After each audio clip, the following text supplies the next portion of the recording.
So now that we have everything working, layout, camera movement, and the curve ready to go, let's start creating the snake animation. So as you can see with my rock, we are not going to go very deep into modeling. So our snake is just going to be a cylinder. So let's bring one. Let's put zip division height to 50. Let's go and delete the top and bottom face, and let's rotate it 90 degrees. So let's scale it this way. You can use the grid. Uh, and let's select the edge loop and press B to get soft selection. Right click, extrude edge, and we're gonna push this on the right like this and scale it down. All right. We're gonna do the same for the left side. So again, extrude edge, push it, and scale it down. Here we go. So that's gonna be our snake. So very basic shape. So let's go ahead and close the mesh. So we're gonna go to top view, and I'm gonna go grab this point on the right. I'm gonna press B for removing soft selection and right click, merge vertical to center. I'm going to do the same for the left side. Right click, merge to center, and here we go. We got our snake. Yeah, so let's go ahead and delete the history, freeze transform to make sure everything is good, and let's put our snake on the curve. So select the snake and then select the curve. Go to animation, deform, and let's use the curve wrap. So here we go. Our snake is on the curve. Problem being now it's static, no animation. So if we click on the snake and we go to channel box, we can see curve wrap, and inside it's a bunch of attributes. The only one we're gonna play with is the offsets.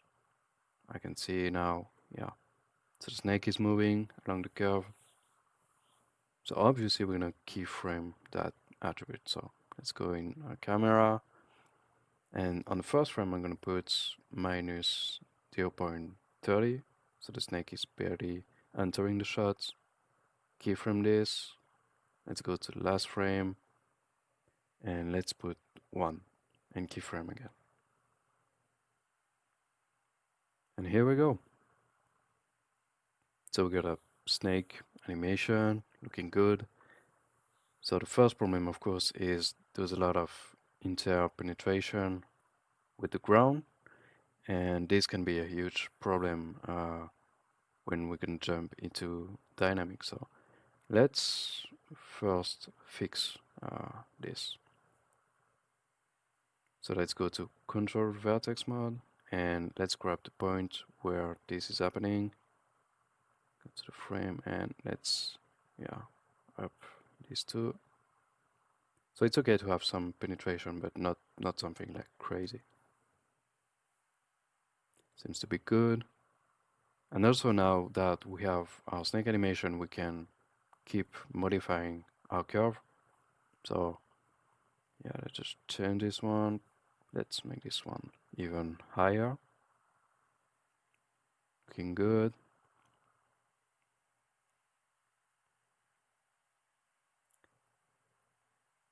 Let's also fix the beginning of the shot. Yeah, there's a lot of penetration here, so let's bring this up. Here we go. This way. Yeah, so look fine to me. Looks good. Last thing we're gonna do also is make sure this keyframe animation offset is set to linear. It's not really gonna change something, but yeah, just to be sure. So, something else we can do to make the shots look more interesting is actually animating the aim of the camera to make it look like the camera is trying to reach for the snake. So, for example, the first frame, snake is on the right.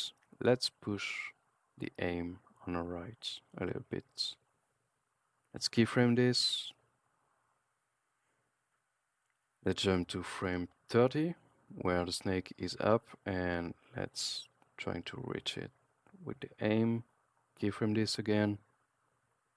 Jump to frame 50, when the snake is on the left, and again, let's move the aim. Keyframe even lower. Keyframe this. And on the last frame, let's make it look like the camera is trying to reach for the snake. And here we go. So you can see now the camera movement is more interesting, like more dynamic, and yeah, it's really gonna help us to sell the effect.